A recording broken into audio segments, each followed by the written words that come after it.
Big boss season 7-ൽ എനിക്ക് വളരെ ഇഷ്ടമുള്ള ഒരു സംഗീതജ്ഞനാണ് അക്ബർ. അദ്ദേഹത്തിൻ്റെ പാട്ടുണ്ടല്ലോ അതിഗംഭീരമാണ് കേട്ടോ. വളരെ ഫീലിങ്ങോട് കൂടി തന്നെയാണ് അദ്ദേഹം പാട്ട് പാടുന്നത്. അദ്ദേഹത്തിൻ്റെ പാട്ട് മുഴുവൻ കേട്ടിരിക്കാൻ എനിക്ക് തോന്നുകയും ചെയ്യുന്നുണ്ട്. അതുപോലെ അദ്ദേഹത്തിൻ്റെ വൈഫിനെ അദ്ദേഹം ഒരു വർഷം മുമ്പേ പരിചയപ്പെടുത്തിയിട്ടുണ്ടായിരുന്നു. അവർ യുപിക്കാരിയാണ്, ഡോക്ടറാണ്.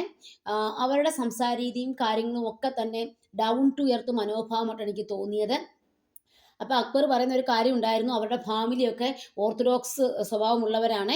അത് കാരണം അക്ബർ പറഞ്ഞിട്ടുണ്ടായിരുന്നു, വേറെ വിവാഹമൊന്നും എനിക്ക് ആലോചിക്കേണ്ട, ഞാൻ ഓൾറെഡി സെറ്റാണെന്ന് പറഞ്ഞപ്പോൾ ആ വീട്ടുകാർക്ക് ഭയങ്കര പേടിയുണ്ട്. എന്താണെന്നറിയാവോ, ഇനി ഇവൻ വേറെ വല്ല മതത്തിലുള്ളവരെയൊക്കെ വിളിച്ചുകൊണ്ട് വരുമോ എന്നൊക്കെ പറഞ്ഞ് അവർക്ക് ഭയങ്കര ഭയമായിരുന്നു. അക്ബർ തന്നെ പറയുന്നുണ്ട്. പക്ഷേ നമ്മുടെ ഇപ്പോഴത്തെ കാലഘട്ടം എടുത്തു കഴിഞ്ഞു കഴിഞ്ഞാൽ ഇപ്പോഴും അങ്ങനത്തെ ഫാമിലിയൊക്കെ ഉണ്ടെന്നുള്ളത് വളരെ സത്യം തന്നെ. നമ്മളെല്ലാവരും സത്യം പറഞ്ഞല്ലേ പറ്റൂ. എല്ലാവരും പറയും പരസ്പരം നമുക്ക് മതസൗഹാർദ്ദം, മതേതരത്വം എന്നൊക്കെ പറഞ്ഞാലും കാര്യങ്ങൾ എടുക്കുമ്പോൾ എല്ലാവരും ഇതൊക്കെ ശ്രദ്ധിക്കുമെന്നാണ് എനിക്കും തോന്നുന്നത്. പക്ഷേ ഇന്ന് എന്തൊക്കെയാണെന്ന് പറഞ്ഞാലും അവരുടെ സെയിം കാസ്റ്റ് ആണെന്ന് അറിഞ്ഞപ്പോൾ അവരുടെ ഫാമിലിക്ക്, അക്ബറിന്റെ മാതാപിതാക്കന്മാർക്ക് ഭയങ്കര സന്തോഷമായെന്നാണ് അക്ബർ പറയുന്നത്. അക്ബറും വൈഫും വളരെ ഡൗൺ ടു എർത്ത് പേഴ്സൺസ് ആണെന്നാണ് എനിക്ക് തോന്നുന്നത്.